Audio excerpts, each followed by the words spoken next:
Demi Allah, coba perhatikan baik-baik kata-kata saya ini. Saya bukan mengancam dan bukan mendoakan yang buruk-buruk.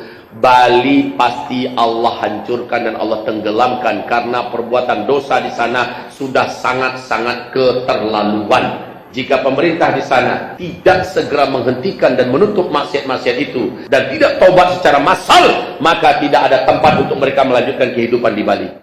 Maaf Pak Ustadz, kami orang Bali mau bertanya, kenapa Aceh yang ditenggelamkan oleh tsunami besar? Bukankah Aceh itu adalah kota Serambi Mekah?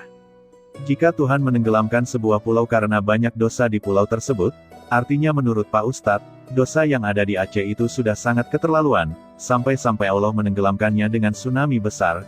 Benarkah begitu menurut Pak Ustadz? Asal Bapak Ustadz tahu, menurut survei Kementerian Agama tahun 2019, provinsi yang paling toleransi di Indonesia adalah, yang pertama itu Papua Barat, yang kedua itu Nusa Tenggara Timur, dan yang ketiga adalah Provinsi Bali.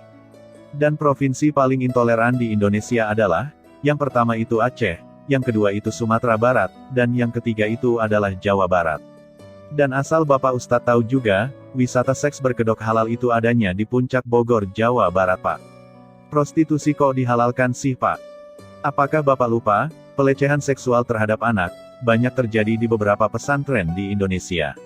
Di pesantren lo Pak Ustadz terjadi pelecehan seksual, bukan di kafe-kafe. Menurut kami Pak, di setiap daerah, di setiap tempat, akan selalu ada sisi gelapnya, termasuk juga di Bali. Di setiap tempat atau organisasi, akan selalu ada 10% orang baik, 10% orang yang tidak baik, dan 80%-nya adalah hanya menjadi pengikut dari 10% yang dominan. Jika di suatu kelas, yang menonjol adalah 10% orang-orang yang tidak baik, orang baik yang 10% hanya diam, maka 80% sisanya akan mengikuti jejak orang-orang yang tidak baik. Pertanyaannya, 80% di setiap daerah itu, menjadi pengikut 10% orang-orang intoleran, atau 10% yang toleran.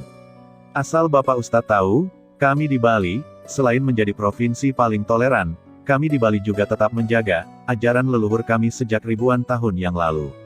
Ajaran leluhur Bali dan Nusantara itulah yang membuat Pulau Bali dikunjungi oleh jutaan orang setiap tahunnya. Bahkan Pulau Bali beberapa kali dinobatkan sebagai destinasi wisata terbaik dunia. Dan yang terakhir Pak, sekedar mengingatkan Bapak Ustadz, di tahun 2017, Raja Salman dari Arab Saudi, bersama dengan keluarganya, ketika mengunjungi Indonesia, mereka berliburnya ke Pulau Bali Pak, bukan ke tempat lain. Kenapa Raja Salman berliburnya ke Bali Pak? Karena Pulau Bali adalah surganya dunia, pulaunya dewata. Salam Rahayu, Rahayu, Rahayu.